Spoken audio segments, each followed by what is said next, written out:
Welcome to my YouTube channel Ujjwal coaching centre. তো শিক্ষার্থী বন্ধুরা সবাই কেমন আছো? আশা করি ভালো আছো। তো আমি ইতিমধ্যে কয়েকটা ভিডিও ছেড়েছি। ভূগোলের 5 নম্বরের কোশ্চেন দিয়েছি, আমি ট্রান্সফরমেশন অফ সেন্টেন্স দিয়েছি, ন্যারেশন দিয়েছি। তো আজকে অসংখ্য ছাত্রছাত্রীর অনুরোধে প্রবন্ধ রচনার ভীতি দূর করার জন্য আজকে আমার এই ক্লাস। তো আশা করি এই ক্লাসটা তোমরা উপকৃত হবে। আমার রচনা আজকে ক্যাপশন হচ্ছে নো টেনশন ইন কম্পোজিশন। রচনায় নেই কোনো ভীতি। এই রচনা নিয়ে আমার কোনো দ্বিবিধা নেই, কারণ আমি জানি রচনা এসে গেছে। শুধু তোমাদের বিশ্বাস করতে হবে আমার উপরে যে রচনাটা এসে গেছে। কিন্তু আমার দুবিধা হচ্ছে এই জায়গায় যে রচনাতে 10-এ 10 করে কি করে 10-এ 10 নম্বর কি করে পাওয়া যায়। আমি সেই ভীতিটা তোমাদের দূর করব যদি আমার ক্লাসটা স্কিপ না করে তোমরা ক্লাসটা শোনো। আশা করি তোমরা রচনা কমন পাবেই, আর 10-এ 10 নম্বর কি করে পেতে হয় তার পদ্ধতি আজকে আমি তোমাদের বলে দেবো। তো আজকে কি রচনা ইম্পর্টেন্ট তোমরা শুনে নাও। আমি দুখানা রচনা পরীক্ষায় করলে একদম মোস্ট ইম্পর্টেন্ট, দুখানা রচনা করলে পরীক্ষায় চলে আসবে। আমি রচনাগুলো বলছি, শুনে নাও।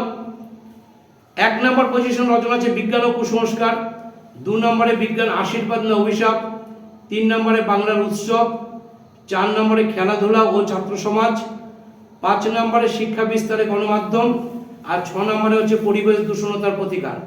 টেস্ট পেপারের এবিটিএ টেস্ট পেপারের প্রতিটা পেজ ঘেটে আমি কিন্তু এই রচনাগুলো পেয়েছি, ঠিক আছে। এর মধ্যে মোস্ট ইম্পর্টেন্ট 4টে রচনা তোমরা নোট ডাউন করে নাও। বিজ্ঞান ও কুসংস্কার, বাংলার উৎসব, খেলাধুলা ও ছাত্র সমাজ, আর হচ্ছে পরিবেশ দূষণতার প্রতিকার। তো এই 4টে রচনা মোস্ট ইম্পর্টেন্ট। এই 4টে রচনা যদি তোমাদের অনেক দুর্বল ছাত্রছাত্রী আছে, তো তোমাদের যদি করতে অন্যরকম অসুবিধা বোধ করো, তাহলে দুটো রচনা আমি বলে দিচ্ছি, বিজ্ঞান ও কুসংস্কার ও বাংলার উৎসব। তো 4টে রচনা করলেই ভালো হয়, কারণ দুটো আমার নজরে মোস্ট ইম্পর্টেন্ট এবং পরীক্ষায় রচনা তোমরা কমন পাবেই। প্রতিটা পেজেই এই রচনাগুলো আছে, তোমরা টেস্ট করে দেখে নিতে পারো, ঠিক আছে। এবার 10-এ 10 কি করে পাবে সেই পদ্ধতিটা আমি তোমাদের বলে দিই। তোমরা শিক্ষার্থী বন্ধুরা প্রথমে ভূমিকাতে তোমরা কিন্তু একটা কবিতা লাইন দিয়ে শুরু করবে, এবং শেষে কিন্তু উপসংহার যেটা হবে সেটা কিন্তু অবশ্যই দিতে হবে, এবং সেটাও কবিতা লাইন দিয়ে শেষ করবে, এবং সেটা কোটেশন দিয়ে করবে। আর ব্ল্যাক কালিতে তোমরা, কালো কালিতে তোমরা কিন্তু কোটেশনটা দেবে, ভূমিকা উপসংহার লিখবে, প্রত্যেকটা পয়েন্ট তোমরা কিন্তু কালো কালিতে লিখবে। তো ভূমিকা উপসংহার দুটো পয়েন্ট, মাঝখানে তোমাদের মিনিমাম 4 থেকে 5খানা পয়েন্ট দিতেই হবে, এবং সেটা ব্ল্যাক কালিতে। এই পয়েন্টগুলো যদি তোমরা না দাও তাহলে কিন্তু 10-এ 10 পাওয়া যাবে না, ঠিক আছে। এবং এটা ভালো করে বুঝে নাও যে উপসংহার আর ভূমিকা যদি কবিতা দিয়ে শুরু করো, প্রথমে কিন্তু স্ট্রাইকিং লাইন হয়ে যাচ্ছে। তো এটা কিন্তু যে যিনি খাতা দেখবেন তার নজরে আসবে, এবং আশা করি 10-এ 10 পেতে তোমাদের কোনো রকম অসুবিধা হবে না। কারণ আমি ইতিমধ্যে এই সাজেশনগুলো আমার স্টুডেন্টদের মধ্যে দিয়েছি। আজকে স্টুডেন্টদের অনুরোধে আমি আমার এই ক্লাসটা সবার জন্য দিলাম। তোমরা আশা করি আমার প্রতি বিশ্বাস রেখে এই রচনাগুলো করবে। দুটো স্ট্রাইকিং রচনা, বিজ্ঞান ও কুসংস্কার আর বাংলার উৎসব, পরীক্ষায় এসে গেছে ধরে নাও, ঠিক আছে।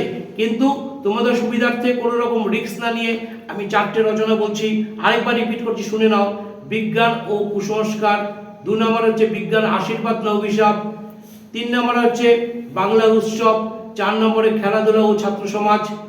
এই 4টে রচনা আমি কিন্তু বলছি মোস্ট মোস্ট মোস্ট ইম্পর্টেন্ট, ঠিক আছে। তার মধ্যে দুটো তো আমি বলে দিলাম, বিজ্ঞান ও কুসংস্কার আর বাংলার উৎসব, পরীক্ষায় এসে গেছে। আমার প্রতি বিশ্বাস রাখো, বিশ্বাস রেখে কিন্তু এই রচনাগুলো করো। তবে শিক্ষার্থী বন্ধুরা তোমাদের কাছে একটা অনুরোধ, যে এই ক্লাসটা যদি তোমাদের ভালো লাগে, তোমরা যদি আমার প্রতি বিশ্বাস রাখো, কোনো রকম উপকৃত হও, তাহলে এই ভিডিওটাতে একটা লাইক দিও, শেয়ার করো, সাবস্ক্রাইব করে দিও, ঠিক আছে। আর কমেন্ট করতে ভুলো না। যদি কমেন্ট পাই আমি পরপর কিন্তু এরপর আমি আমার লাস্ট মিনিট যে সাজেশন, এটা কিন্তু লাস্ট মিনিট সাজেশন ধরে নাও, মাধ্যমিক 2025 ছাত্রছাত্রীদের জন্য বলছি, এটা লাস্ট মিনিট সাজেশন। এই সাজেশনই কিন্তু তোমরা করবে, ঠিক আছে। এবং সেই অনুরোধটা তোমরা একটু রেখো, একটা লাইক করে দিও, ঠিক আছে। বন্ধু বান্ধবকে শেয়ার করো, কমেন্ট করতে ভুলো না, আর চ্যানেলটাকে সাবস্ক্রাইব করে দিও, যাতে এরপরে ভিডিওটা সবার প্রথমে তোমরা পাও। নমস্কার।